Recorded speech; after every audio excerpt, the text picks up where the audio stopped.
श्री हरि शरणम। मित्रों, पहला सुख निरोगी काया, ये सब लोग जानते हैं, लेकिन सब लोग जानते हैं कि स्वस्थ रहने के लिए सही आहार करना चाहिए, समय से आहार करना चाहिए, व्यायाम करना चाहिए, अच्छी नींद लेनी चाहिए, लेकिन कर नहीं पाते और अस्वस्थ हो जाते हैं। इसलिए थोड़ी सी बातें आज स्वास्थ्य के बारे में बताऊंगा। आयुर्वेद कहता है कि स्वस्थस्य स्वास्थ्य रक्षणम आतुरस्य विकार प्रशमनम च। ये आयुर्वेद का उद्देश्य है कि स्वस्थ व्यक्ति के स्वास्थ्य की रक्षा करना और बीमार की चिकित्सा करना। चिकित्सा का मतलब ही है कि आपने स्वास्थ्य के कारणों को, गुणों को ग्रहण नहीं किया, स्वास्थ्य के नियमों की अवहेलना की है, उपेक्षा की है, तभी आप बीमार होते हैं। तो स्वस्थस्य स्वास्थ्य रक्षणम, आपके स्वस्थ व्यक्ति के स्वास्थ्य की रक्षा होगी अगर आप आयुर्वेद के नियमों का पालन करेंगे। आतुरस्य विकार प्रशमनम जो बात की बात है। अगर आप बीमार हो गए तो चिकित्सा भी है, लेकिन स्वस्थ रहें कैसे? तो उसके लिए जरूरी है कि हम पहले समझें कि हमारा शरीर स्वस्थ रहता कैसे है। तो सम दोषः सम धातु सम अग्नि मलक्रिया प्रसन्नात्मेन्द्रियश्च स्वस्थ इत्यभिधीयते। यानी कि आपके दोष समान हो, अग्नि समान हो, धातुएं समान हो, आपकी मन और इंद्रियां प्रसन्न हो, तब आप स्वस्थ कहलाएंगे। स्वास्थ्य की ऐसी परिभाषा दुनिया के किसी भी मेडिकल साइंस में नहीं है। तो वात पित्त कफ सम रहें,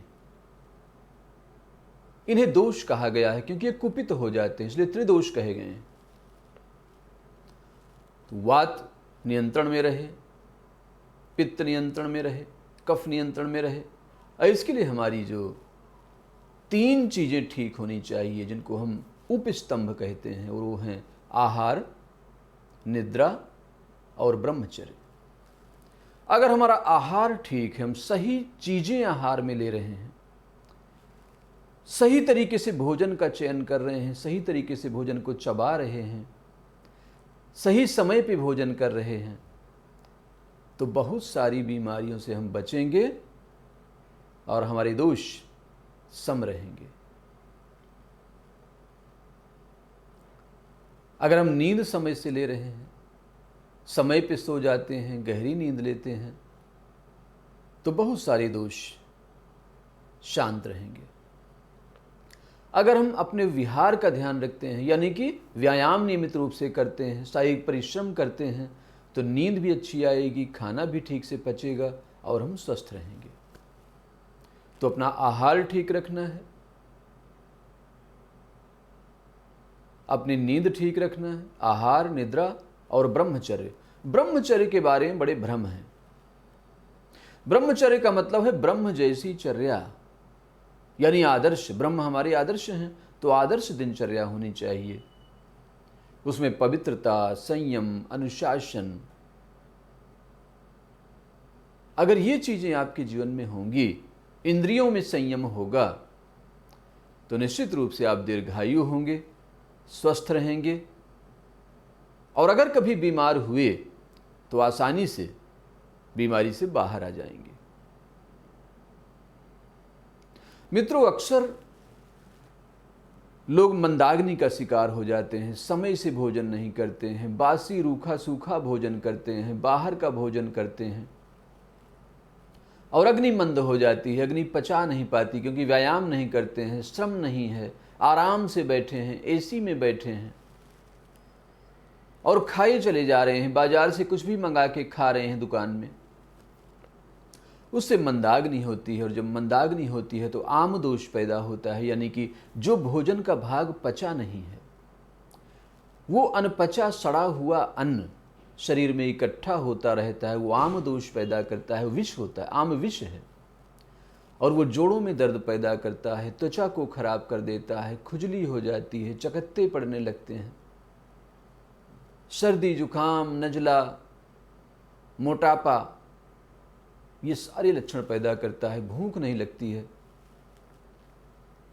आपके सिस्टम स्लो होने लगते हैं, चाहे लिवर हो, चाहे किडनी हो, चाहे हार्ट हो। तो सबसे जरूरी है उपवास।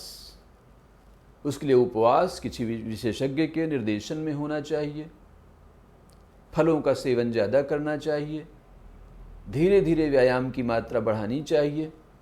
तो निश्चित रूप से आप मंदाग्नि से मुक्त होंगे और अग्नि जगाने वाली चीज़ें, अग्निवर्धक जो द्रव्य हैं, उनका वैद्य की सलाह से सेवन करना चाहिए। क्योंकि अगर आपकी अग्नि प्रखर होगी, यानी जठराग्नि प्रखर है, भोजन तुरंत पच जाता है, तो आपके रस रक्त धातुओं का निर्माण तेजी से होगा और आपकी इंद्रियां, शरीर, त्वचा सब चमकते रहेंगे। और अगर मंदाग्नि है यानी अग्नि ठीक नहीं है तो दोष पैदा होंगे और शरीर में कचरा और बीमारियां बढ़ते चले जाएंगे। तो आपको शरीर का ध्यान रखना है, क्या खाएं क्या ना खाएं, इसके लिए अपने वैद्य से परामर्श लेना है। अगर कोई तकलीफ है तो उसके लिए क्या खाना चाहिए, इसके लिए भी अपने वैद्य से सीखना है। और ये देखना है कि जब आपकी मंदाग्नि होती है तो डॉक्टर कहते हैं कोलेस्ट्रॉल बढ़ जाता है।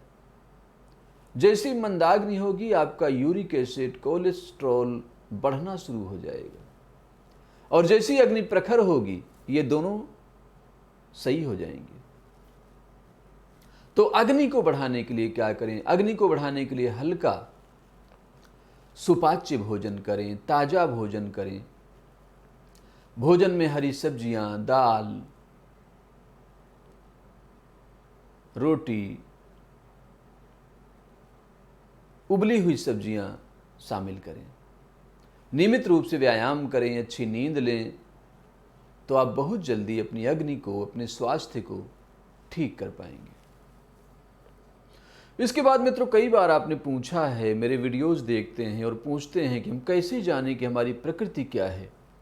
तो प्रकृति के लिए, प्रकृति की परीक्षा के लिए तो आपको नाड़ी परीक्षा करानी चाहिए, वैद्य के पास जाना चाहिए, अपनी नाड़ी से समझना चाहिए कि आपकी प्रकृति क्या है। प्रकृति के बारे में अपने हाथ देखकर भी जान सकते हैं और अपने शरीर के लक्षणों को देखकर भी समझ सकते हैं कि आपकी प्रकृति क्या है। वैसे तो मित्रों, शुद्ध प्रकृति बहुत कम लोगों में पाई जाती है, कोई वात ही प्रकृति का हो। कई बार मिला जुला होता है कि वात पित्त है, कफ वात है। तो आप लक्षणों के आधार पर पहचान सकते हैं कि आपकी प्रकृति कौन सी है। तो अगर वात प्रकृति की मैं बात करूं तो वात प्रकृति के लोगों का शरीर दुबला पतला होता है, त्वचा रूखी सूखी होती है, कितना भी खाएं लेकिन मोटे नहीं हो पाते, बाल जल्दी झड़ने लगते हैं, बहुत जल्दी प्रसन्न हो जाते हैं, बहुत जल्दी घबरा जाते हैं। वात प्रकृति के लोग हमेशा चिंतित रहते हैं, इसलिए उन्हें डिप्रेशन होने की संभावना ज़्यादा होती है। वात प्रकृति के लोग अगर भूखे रहते हैं, व्रत करते हैं, गरिष्ठ भोजन करते हैं, तो उनके बीमार होने के चांस ज़्यादा रहते हैं। इसलिए उन्हें समय से भोजन करना चाहिए, हल्का भोजन करना चाहिए, ताज़ा भोजन करना चाहिए, और यहाँ तक कि कई बार भोजन करना चाहिए। कुछ न कुछ खाना ही चाहिए। तो निश्चित रूप से वायु को जीत सकेंगे और gas, depression, joints pain, sir दर्द, इस तरह की समस्याओं से बचेंगे। पित्त प्रकृति के लोग, शरीर बहुत सुंदर होता है, गोरा होता है, लेकिन शरीर में मस्से, तिल, फोड़े, फुंसी ज़्यादा होते हैं। ऐसे लोगों को ज्वर, जलन, चक्कर जैसी बीमारियां ज़्यादा होती हैं। इन्हें पानी ज़्यादा पीना चाहिए, धूप और ताप से दूर रहना चाहिए, यानी अग्नि से दूर रहें। सिगरेट, बीड़ी, शराब, चाय, कॉफ़ी इनको नहीं पीना चाहिए, क्योंकि इससे इनका पित्त बढ़ेगा और बीमारियां पकड़ लेंगी। पित्त प्रकृति के लोगों को शरबत ज़्यादा पीना चाहिए, शिकंजी पीना चाहिए, ठंडे में रहना चाहिए, दिन में 2 बार नहाना चाहिए और पानी की मात्रा बढ़ानी चाहिए। क्रोध से बचना चाहिए, नहीं तो ऐसे लोगों को हृदय रोग हो जाता है, ब्लड प्रेशर बढ़ जाता है। भोजन में ठंडी चीज़ें ज़्यादा खानी चाहिए, घी, दूध, दही का सेवन करना चाहिए। कफ प्रकृति के लोगों का शरीर बहुत मोटा होता है, मेहनत करने के बावजूद भी वजन कम नहीं हो पाता। ऐसे लोगों को सर्दी, जुकाम, खांसी, सूजन जैसी बीमारियां ज़्यादा होती हैं। तो ऐसे लोगों को दही और घी का सेवन कम करना चाहिए। मैदा और मिठाइयाँ नहीं खाना चाहिए। ऐसे लोग जितना ज़्यादा फलाहार करेंगे, उबली हुई सब्जियां खाएंगे, कम भोजन करेंगे, उतना ही ज़्यादा इनके लिए अच्छा रहेगा। लेकिन व्यायाम इनके लिए सबसे ज़रूरी है, जो सबसे अधिक इनको स्वस्थ और फिट रखेगा। अगर ये व्यायाम नहीं करेंगे तो वज़न बेकाबू हो जाएगा और वज़न के कारण बीपी, शुगर और तरह तरह की व्याधियां जो इम्यूनिटी से संबंधित हैं वो पकड़ लेंगी। तो मित्रों, मुझे आशा है कि आपको स्वास्थ्य संबंधी काफ़ी जानकारी इस वीडियो में मिली होगी। इसके बावजूद भी अगर आपके मन में कोई सवाल है तो कमेंट बॉक्स में ज़रूर लिखिएगा, मैं उसका उत्तर देने का प्रयास करूंगा। आप हमारे वीडियोस बहुत ध्यान से देखते हैं। अगर आपको ये चैनल ठीक लगता है तो आप इसको सब्सक्राइब ज़रूर करिए, बेल बटन ज़रूर दबाइए, ताकि सबसे पहले ये सूचनाएं आप तक पहुँचें। अपने स्वास्थ्य का ध्यान रखिए। इतना ध्यान और प्रेम से सुनने के लिए बहुत बहुत धन्यवाद। नमस्कार।